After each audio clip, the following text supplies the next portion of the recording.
Hello! Bon, alors voilà, puisqu'on est en voiture, enfin, je suis en voiture, et que je suis encore un petit peu bloqué par la circulation, hein, c'est un peu normal, à cette heure-là, il y a beaucoup de flux autoroutier.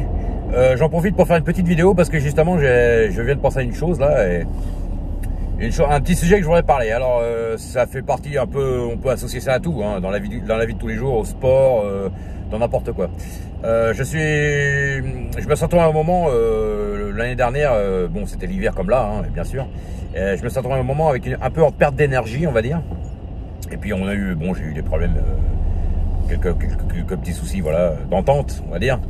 Donc en fait, c'est pour dire que voilà, pour moi une des causes principales, par exemple, des fois quand on est en perte d'énergie, pour moi, c'est je pense qu'il y a des gens qui nous vampirisent notre énergie. Voilà. Ils ont des ondes un peu différentes des nôtres, des gens qui sont un peu aigris ou un peu fatigués. Parce que quand on est fatigué, on n'a pas du tout la même psychologie que quand on est en pleine forme, ça c'est clair.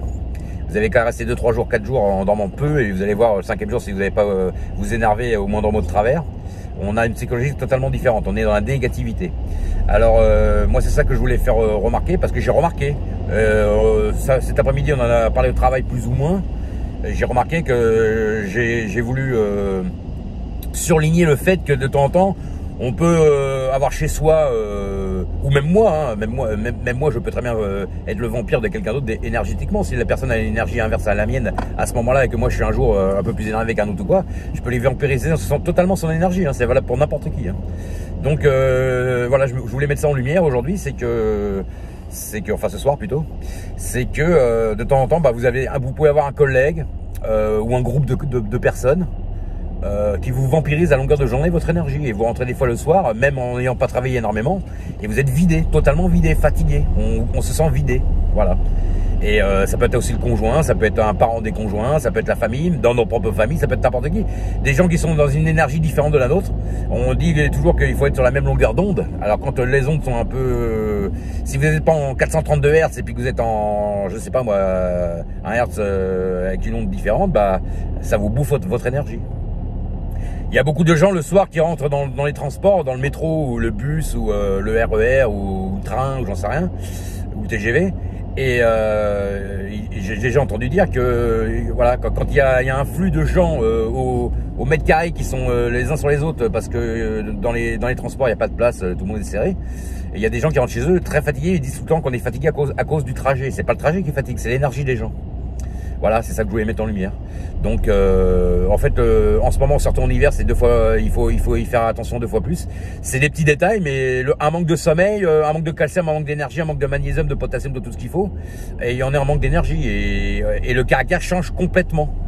Et on est fatigué, on est même peut-être un peu déprimé, hein, n'importe qui. Hein. Le cerveau humain, c'est comme une éponge, hein, de toute façon. Enfin voilà, je voulais parler de ça ce soir parce que bah, j'étais en train d'y penser, là, voilà.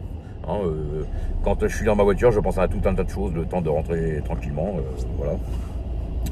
Alors après, la route en elle-même n'est pas désagréable. Bon, c'est sûr que c'est désagréable quand tous les jours vous êtes un peu dans les embouteillages, mais bon, il y a une époque, j'étais plus jeune, je m'énervais, après tout ça, ça me gonflait, ça me saoulait, mais enfin, maintenant, je me dis, ça sert absolument à rien de s'énerver. Faut surtout pas s'énerver parce que ça sert absolument à rien, ça ira pas plus vite. Et il y a aussi, comme on dit, des paramètres extérieurs qu'on ne peut pas changer. C'est-à-dire qu'il y a des choses qu'on peut contrôler de nous-mêmes, la façon dont on a de prendre les choses, mais les paramètres extérieurs, on ne peut pas les changer, c'est pas possible.